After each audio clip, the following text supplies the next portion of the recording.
I treat a day's pigeon shooting like a night out. So, you know, when you're going along the town, you think, oh, there's a few people in that bar.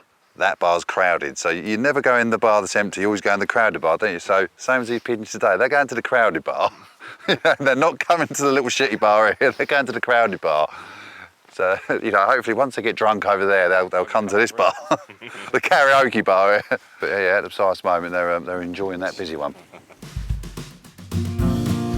Dan Thor hopes that today will be a good one on the pigeons. He's out with his mate Dean near Epping in Essex, on the edge of London. They have been watching this field for several days and there are plenty of birds about. There's been a lovely constant line down here for the last week or so. Dean shot 221, I think it was, on the other side of the farm last week. So we come here yesterday, probably here for another hour and a half, just checking out flight lines and what the birds are doing. As you can see now, there's birds coming here. And they're heading out to this borage field, which is to our right-hand side. I've never known pigeons to eat borage, never known it. So, yeah, we come here and the field was full up with pigeons. So the farmers kindly asked us to come here today and try and deter them off the field, because obviously they're clearing up quite a lot of that borage and the seed. So yeah, we're gonna try and take them from the stubble because it's easier to find the birds. So hopefully, fingers crossed, it goes well. Mate, there's birds everywhere, boy. Dan builds his hide under a big oak tree using his favourite Jack Pike ghillie net and adds foliage to help it blend in. With the sun behind us, it means we're all but invisible to birds approaching across the field. We've done our homework, built a cracking pattern with floaters and a whirly, and we've got plenty of ammo. What could possibly go wrong? To keep things safe, Dan and Dean take turns shooting in the hide. Dean's cocker hunter is so enthusiastic he's trying to beat the shot birds to the ground.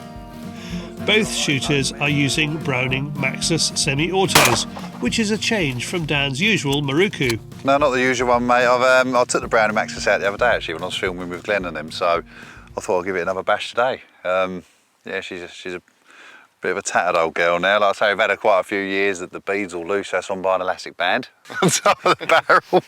But she's still going strong, and yeah, like I say, it mounts nicely. So yeah, and I've got the Maxus 1, and then Dino's got the Maxus 2. So yeah, there's the newer model compared to the older model. A lot more comfortable, I think, the 2, because she's got a lot more rubber to it and stuff. But yeah, blind and little guns, to be fair. Totally different to shooting the Miracle, I'll tell you that. Let's see if we can get these pigeons coming in, it is. Here comes one right now.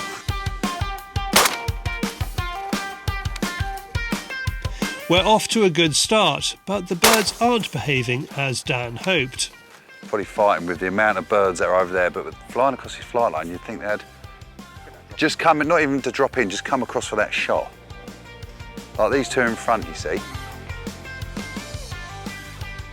But it looks like it's one of those days, James, again. The pigeons are here, but they're not playing ball.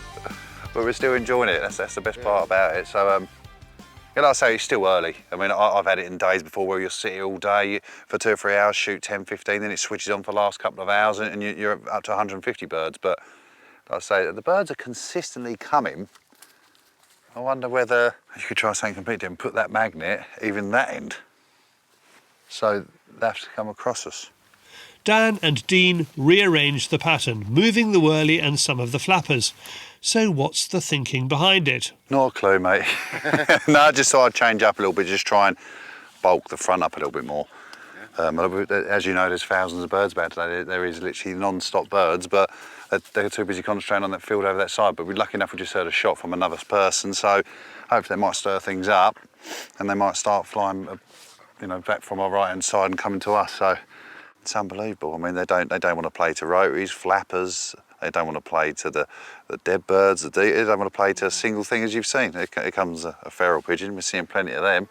We shot a few so far, more flighting than decoying, but yeah, it's going all right. But yeah, this is a bit baffling, this one. But that's why we love pigeon shooting. Like I said, each day's different, and they don't want to enjoy this party out here today, do they? They're off somewhere else. They're a million miles up.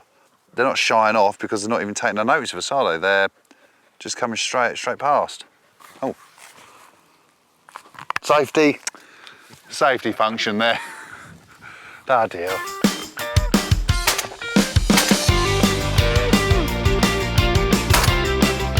Whether it's the change of pattern or something else, things seem to be picking up. And at last, we're getting a few birds coming into the decoys.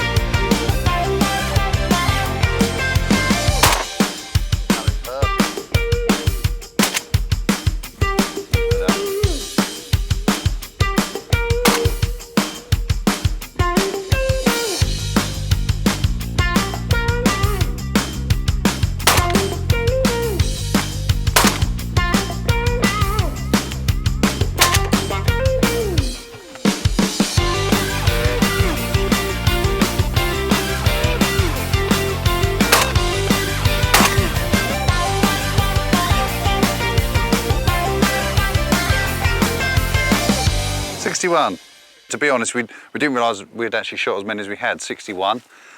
We've seen thousands upon thousands of pigeons all day long. There really has been plenty here, thanks to Dean for inviting us as well. And they've been flying past us all day long. They haven't jinked off on the pattern.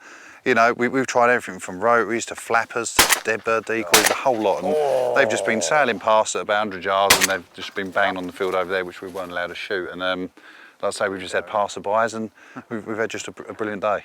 It can be frustrating, but that's pigeon shooting for you. Like I say, if every day was a great day, I think I'd be a bit bored of it, to be honest. I mean, it's the aim of the game, you know. Sometimes you get it right, sometimes you get it wrong, but today there was no right or wrong. It was just they didn't want to play. Like you say, we tried every trick in the book possible.